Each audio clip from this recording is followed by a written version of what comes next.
we have to ask, how did the lower parts of those buildings fail when they were cold steel and they had 100% of their structural integrity, and yet they fell?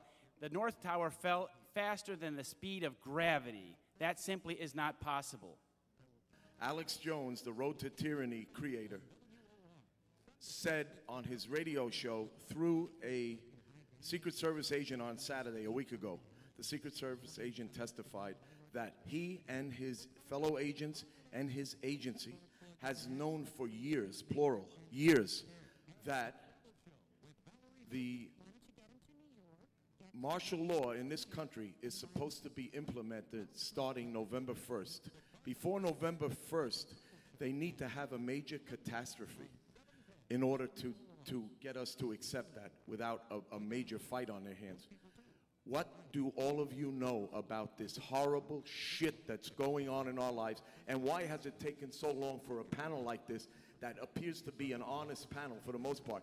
Why has it taken so fucking long for this to happen? At the beginning of June, I put out a release called Rogue Bush Backers Plan Super 9/11 False Flag Terrorist Attacks.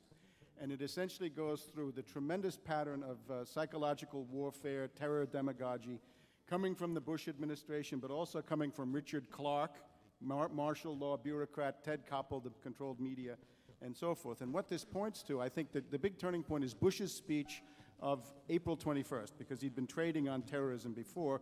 In the 21st of April speech to the editors, he essentially said, there's going to be another round of terrorism, and we're going to make sure that Iran never gets a nuclear capability.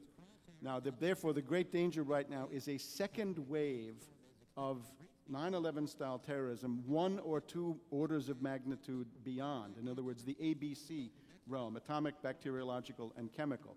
What I did try to point out at the same time in that article was that there are countervailing forces. It's more or less this. If you get successful super 9/11 terrorism, in other words, a new wave, you will essentially be freezing the neocons, Wolfowitz, Rumsfeld, Cheney, and so forth, into power, especially in the Pentagon. Now, who is there in the society who doesn't like that? I think the U.S. Army, strangely enough, is a candidate for not liking that. We look at Iran. Iran is 4 times the size of Iraq. It has 3 times the population. It's intact. It hasn't been bombed. It hasn't been starved by years and years of sanctions. When you look at Wolfowitz, the Army looks at Wolfowitz and they say, Iran is a meat grinder, he wants to put it into it.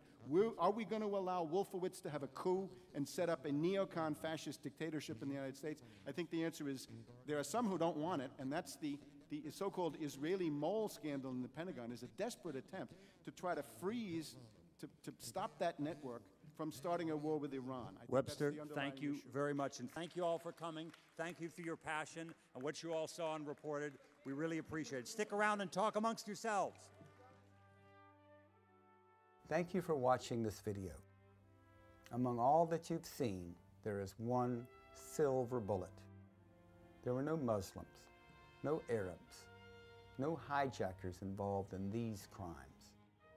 Only White House, New York City, New York State, and the mayor's office of New York City lied to the people of New York and the visitors to New York that the air was safe to breathe.